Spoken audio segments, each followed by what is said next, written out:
Bismillahirrahmanirrahim.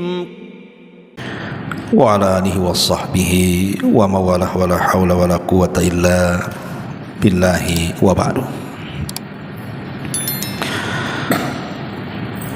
Baik, kita lanjutkan kajian kita, masih membahas kitab Usul Ats-Tsalatsah, dan kita masuk pada perkataan muallif rahimahullahu taala, i'lam rahimakallah annahu yajibu ala kulli muslimin wa muslimatin ta'allumu hadhihi tsalathi masail wal amalu bihinna. Al-ula anna Allaha khalaqana wa razaqana wa lam yatrukna hamala bal arsala ilaina rasulan faman ata'ahu dakhala al-jannata wa man asahu dakhala an-nar. Wa dalilu qauluhu ta'ala inna arsalna ilaikum rasulan syahidan alaikum kama arsalna ila fir'auna rasula fa asa fir'aunur rasula fa akhadnahu akhdaw wabila. Kata pengarang di sini, i'lam, ketahuilah. Kalimat i'lam selalu terulang-ulang dalam kitab yang dikarang oleh beliau, karena kalimat i'lam itu kalimat tanbih, kalimat di mana setelah kalimat ini pasti pengarang ingin menjelaskan sesuatu yang sangat penting, makanya dimulai dengan kalimat i'lam. Rahimakallah, semoga Allah merahmatimu. Lagi-lagi Syekh pengarang mendoakan kita yang membaca kitab ini, dan ini menunjukkan kelembutan beliau kepada kita dengan mendoakan kita para pembacanya, semoga Allah merahmati anda.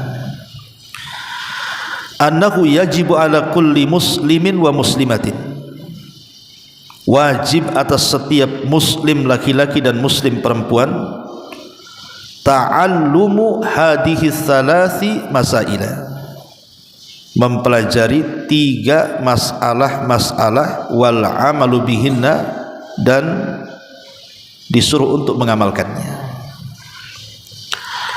Apa 3 masalah yang seorang muslim wajib untuk mempelajarinya dan mengamalkan dengan 3 masalah ini? Yang pertama, kata beliau, annallaha khalaqana, sesungguhnya Allah lah yang telah menciptakan kita, wa razaqana, dan telah memberikan rizki kepada kita, walam yatrukna hamalah, bahkan Allah tidak meninggalkan kita sia-sia. Bal arsala ilaina rasulah, bahkan Allah mengutus kepada kita seorang rasul. Faman ata'ahu, siapapun yang mentaatinya, dakhalal jannata, maka dipastikan masuk surga. Wa man asahu, barang siapa yang bermaksiat kepadanya, dakhalan nara, dipastikan masuk neraka. Wa dalilu qauluhu ta'ala, dan dalilnya firman Allah azza wa jalla, inna arsalna ilaikum rasula, sesungguhnya kami utus kepada kalian seorang rasul, syahidan alaikum, yang akan menjadi saksi bagi kalian. Kama arsalna ila fir'auna rasula, sebagaimana kami utus kepada Fir'aun ini seorang rasul, Musa alaihi salam. Fa asa fir'aunur rasula, tapi Fir'aun pun membangkang atau bermaksiat kepada Musa atau rasul. Fa akhadnahu akhdan wabila, maka kami azab Fir'aun dengan azab yang sangat pedih. Taib, ikhwatu fiddin, barakallahu fikum. Jadi Syekh Muhammad bin Abdul Wahhab ini ingin menjelaskan kepada kita dalam poin ini bahwa di antara 1 dari 3 kewajiban kita wajib mempelajari dan mengamalkan adalah dengan meyakini bahwa Allah telah menciptakan kita, memberikan rizki kepada kita, dan tidak meninggalkan kita sia-sia. Dengan cara apa? bahkan Allah utus kepada kita Rasul, dan ini nikmat yang sangat besar dan tidak ada nikmat yang lebih besar dibandingkan diutusnya Rasul. Kenapa? Karena Nabi SAW membawa 3 perkara, dan 3 perkara ini tidak bisa dibandingkan dengan nikmat apapun di dunia. Sebutkan nikmat dunia apa? Mobil mewah, rumah megah, perhiasan, tanah, atau apa? Sebutkan kenikmatan yang paling besar di dunia itu apa? Tidak bisa mengimbangi 3 nikmat yang Rasulullah SAW bawa kepada kita, yang Allah anugerahkan kepada kita. Pertama, dia diutus oleh Allah Subhanahu wa ta'ala menjadi makhluk yang paling sempurna. Nabi SAW diutus oleh Allah menjadi makhluk yang paling sempurna dan layak untuk diteladani akhlak-akhlaknya. Dari sini ada tuntunan. Yang kedua, diturunkannya bersama Nabi kita Muhammad SAW kitab yang merupakan sebaik-baik kitab, Al-Quran.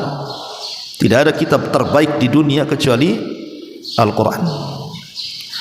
Yang ketiga, Allah Subhanahu wa ta'ala turunkan kepada Rasul untuk diajarkan kepada umatnya sesempurna-sempurnanya syariat dalam agama, dan ini tidak ada dalam agama yang lain. Saya ulangi 3 perkara itu. Pertama, Rasul yang Allah utus kepada kita adalah orang pilihan. Tidak sembarang Allah mengutus Rasul kepada kita, tapi dicarinya makhluk yang paling sempurna, Rasul kita Muhammad sallallahu alaihi wasallam. Bahkan dia akan menjadi pemimpin para nabi, sayyidul anbiya'i wal mursalin.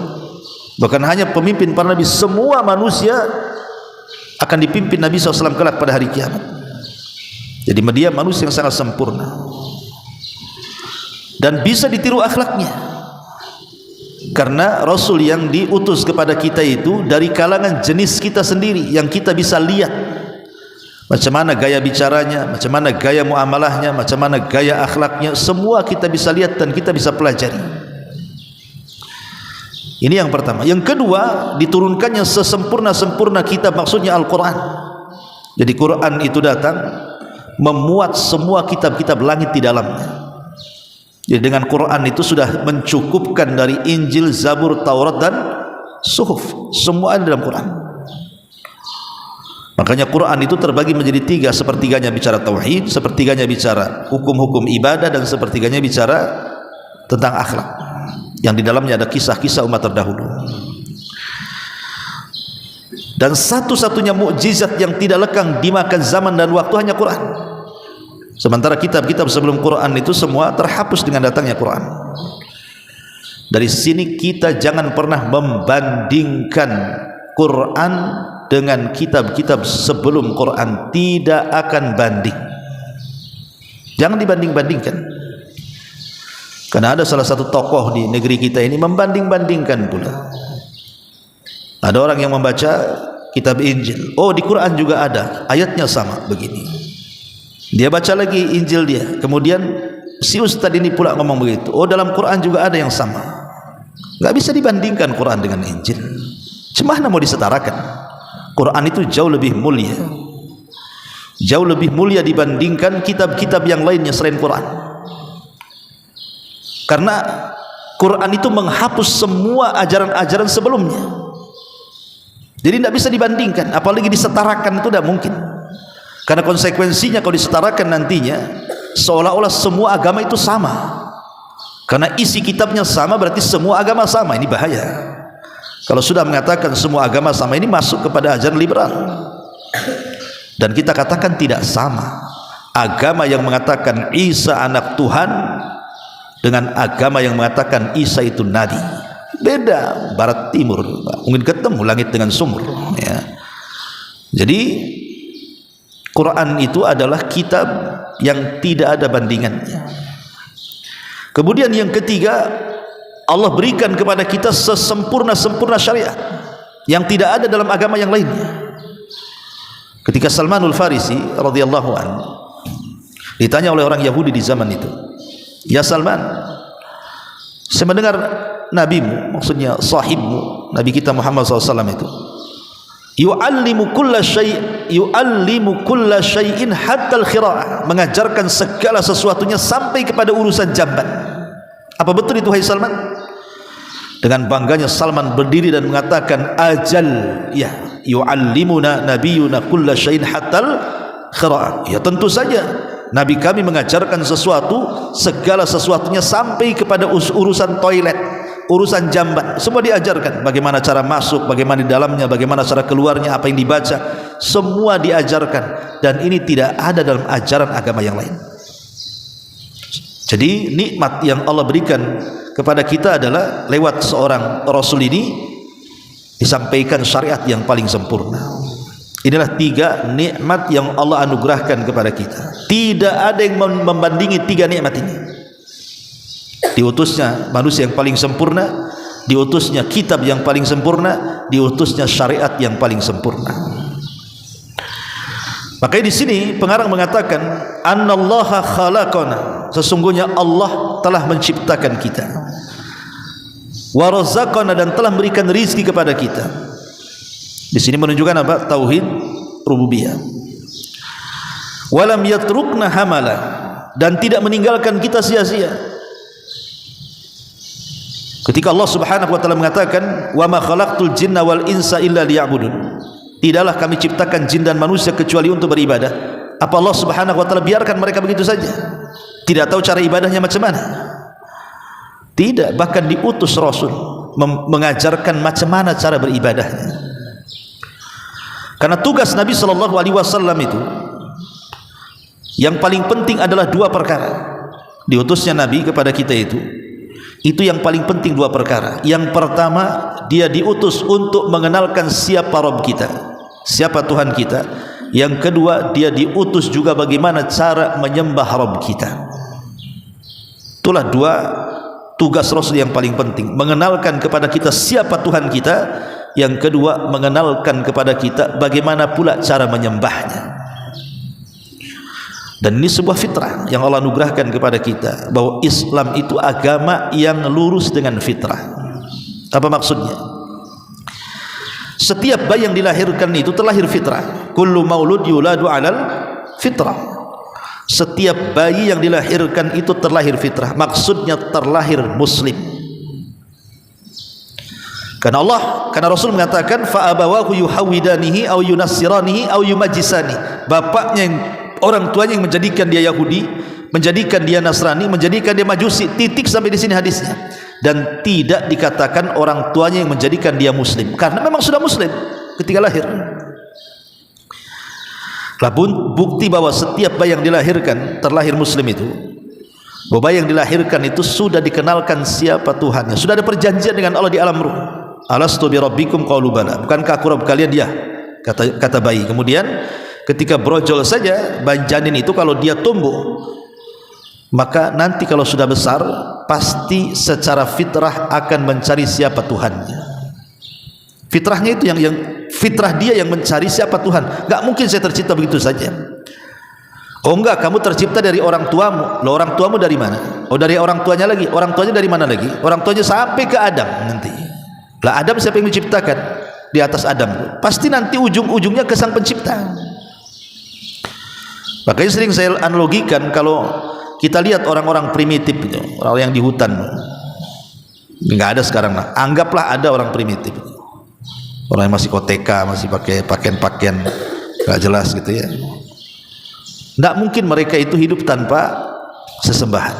Pasti ada sesembahan yang mereka sembah. Entah nyembah batu, nyembah pohon, nyembah ular, nyembah gajah, nyembah, mesti ada lah, ada itu di hutan itu. Mesti mereka cari sesembahan. Tidak mungkin mereka tidak ada sesembahan, pasti ada sesembahan. Entah yakin dengan klinik-klinik apa gitu kan, ini yang mendatangkan ini yang mendatangkan, pasti itu fitrah memang seperti itu.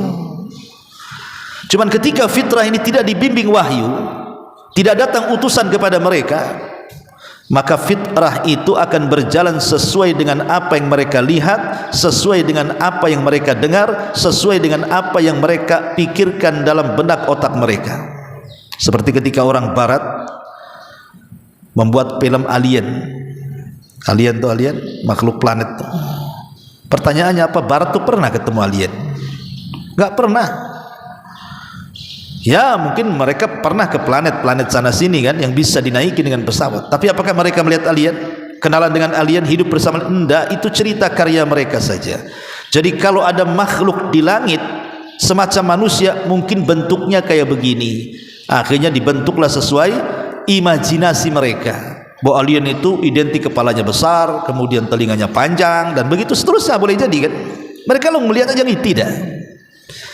Itulah orang yang tidak pernah mendapatkan pengetahuan menggambarkan sesuatu, pasti akan ikut imajinasi. Lah orang-orang primitif dalam hutan itu, maka kalau seandainya fitrah bahwa tidak ada atau mustahil di alam semesta, tidak ada pencipta, tidak ada pemberi rizki dan begitu seterusnya, pasti ada fitrah itu. Cuman ketika tidak membimbing, akhirnya menjadikan Tuhan sesembahannya itu sesuai dengan yang mereka imajinasikan. Oh jangan-jangan Tuhan saya batu, akhirnya nyembah batu. Oh jangan-jangan Tuhan saya pohon, akhirnya disembah pohon. Oh jangan-jangan Tuhan saya akar, akhirnya nyembah akar. Oh enggak, Tuhan itu ular sendok, jadilah ular sendok Tuhan. Oh enggak, Tuhan saya sapi, jadilah Tuhan dia sapi. Kan begitu. Imajinasi kan macam-macam lah bayangan-bayangan orang itu. Tapi Islam kan alhamdulillah, kita tidak hidup di zaman primitif. Islam utus Rasul kepada kita, bahwa kita tidak boleh menetapkan Tuhan dengan imajinasi kita, tapi harus menetapkan Tuhan dengan orang yang kenal Tuhan. Siapa orang yang kenal Tuhan? Utusannya. Karena Allah menghabarkan siapa dirinya kepada utusannya, dan utusannya menghabarkan kepada umatnya untuk mengenalkan Tuhan sebagaimana ia diperkenalkan Tuhan. Maka Rasul menjelaskan siapa Tuhan kita dengan turunnya Quran, dan dia perkuat dengan sabda-sabdanya, walaupun keduanya sama-sama wahyu dari Allah Azza wa Jalla. Baru setelah dikenalkan siapa Tuhan kita, dikenalkan pula bagaimana cara menyembahnya, sehingga kita tidak salah sembah. Karena orang kalau tidak dibimbing cara menyembahnya, akhirnya macam-macam cara menyembahnya. Oh Tuhan itu suka buah-buahan, beli buah-buahan ke pasar, taruh di piring, letakkan jadi sesajen. Saya sudah nyembah Tuhan katanya, karena Tuhan suka jeruk, saya kasih jeruk ya. Yang lain mengatakan tidak, Tuhan itu bukan begitu cara menyembahnya, ambil lidi bakar, nah, itulah cara menyembahnya. Yang lain mengatakan enggak gitu cara menyembahnya. Akhirnya macam-macam cara menyembahnya. Kenapa? Karena tidak ada bimbingan wahyu. Pertama sudah salah menetapkan siapa Tuhannya, yang kedua salah pula cara menyembahnya. Itulah kalau tidak dibimbing wahyu. Tapi dengan diutusnya Rasul kepada kita, alhamdulillah umat Islam ini kenal siapa Tuhannya dan bagaimana cara penyembahnya. Makanya bal arsala ilaina rasulan, bahkan Allah utus kepada kita Rasul. Apa konsekuensinya? Faman ata'ahu dakhalal jannah. Siapapun yang mentaati Rasul tersebut dipastikan masuk surga. Wa man asahu dakhalan nar, dan siapa yang bermaksiat kepada Rasul tersebut dipastikan masuk neraka. Dalam sebuah hadis yang sahih Nabi mengatakan, kullu ummati yadkhulunal jannah, setiap umatku dipastikan masuk surga, illa man aba, kecuali orang yang enggan masuk surga. Sahabat mengatakan, wa man ya'ba ya Rasulullah, siapa yang enggan masuk surga itu hai Rasul? Maka Rasul mengatakan, man ata'ani dakhalal jannah, siapa yang taat kepadaku dipastikan dia masuk surga. Wa man asani faqad aba, siapa yang bermaksiat kepadaku enggak akan dia akan masuk surga. Itulah orang yang enggan masuk surga. Kemudian Allah mencontohkan sebuah firman yang mu'alif cantumkan di sini, inna arsalna ilaikum rasulah, sesungguhnya kami utus kepada kalian seorang rasul. Apa tugasnya? Syahidan alaikum, rasul ini akan menjadi saksi bagi kalian. Dalam surah An-Nisa Allah mengatakan, fa kaifa idza ji'na min kulli ummatin bisyahid wa ji'na bika ala haula'i syahida. Bagaimana kalau seandainya kami datangkan pada tiap-tiap umat sebelum Islam, didatangkan saksi dari umat Islam. Jadi nanti pada hari kiamat Nuh dan umatnya akan dipanggil. Kemudian Allah mengatakan, ya Nuh, sudahkah kau sampaikan risalahku kepada umatmu? Kata Nuh, sudah ya Rabb. Kemudian Allah mengatakan kepada umatnya, benar apa yang dikatakan Nuh, bahwa Nuh sudah menyampaikan risalah kepada kalian. Umatnya mengatakan, kadzaba Nuh ya Rabb, Nuh berdusta wahai Rabb, dia tidak pernah menyampaikan risalahmu kepada kami. Maka Allah mengatakan, ya Nuh, lihat umatmu mengingkari bahwa engkau menyampaikan risalah kepada mereka.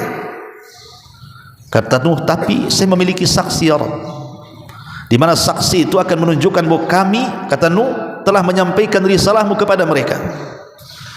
Kemudian Allah mengatakan, bagaimana engkau mendatangkan saksi? Maka Nuh tiba-tiba menunjuk kita, umat Nabi SAW, dan mengatakan mereka itulah saksinya.